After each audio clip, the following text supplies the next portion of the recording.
వేలంలో పార్టిసిపేట్ చేస్తున్నాడు ఇతను. వేలంలో అమెరికా వాళ్ళని కొడుతున్నాడు అంటే వాళ్ళకి పోటీ వస్తున్నాడు. రెండవది వరల్డ్ అంతా కూడా గ్రీన్ ఎకానమీ వైపుకి వెళ్ళిపోతుంది, క్రమంగా ఎలక్ట్రిక్ వెహికల్స్ రూట్లోకి పోతుంది. దీని ఎందుకంటే కాలుష్యాన్ని కంట్రోల్ చేయడానికి.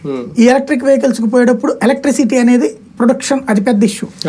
కరెక్ట్గా ఆ మార్కెట్ని వీడు క్యాప్చర్ చేసే ప్రయత్నం చేస్తున్నాడు ఈ స్టార్టింగ్ డేస్ కాబట్టి.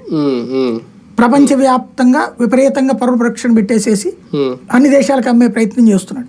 ఈజ్ ఎ బిజినెస్ మ్యాన్ వాడు. ఇప్పుడు వాడిని కొట్టేయాల, కొట్టేసేస్తే అప్పుడు ఆ ప్లేస్ లో అమెరికన్ కంపెనీలు దిగుతాయి.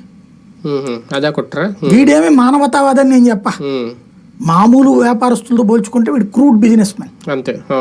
అదే సందర్భంలో ఎందుకు మిగతా వాళ్ళని ఈడని చేస్తున్నాడు, వీడిని అని చేసేటందుకు ఆడొస్తున్నాడు. భారతీయుడిగా నేనేం ఆలోచిస్తాను, నా దేశానికి సంబంధించిన పెద్ద కార్పొరేట్ వ్యవస్థలను తొక్కేస్తే మన దేశానికి కదా లాస్ అయ్యేది. ఇప్పుడు మనం విదేశాల మీద డిపెండ్ అవ్వాలి. అంటే అలా చేయడమే వీళ్ళ కుట్ర అనేది మనకి ఎందుకు అర్థం కాదు. నెంబర్ 1 అంటే ఇక్కడ ఒకటి, ఇది ఓన్లీ అదాని మీద జరుగుతున్న కుట్ర, దేశం మీదో లేదంటే కేంద్రంలో అధికారంలో ఉన్న మోడీ మీదో జరుగుతున్న కుట్ర. దేశం మీద జరుగుతున్న కుట్ర, దానికి ఒక సోర్స్ అదాని. ఇంతకుముందు రఫేల్.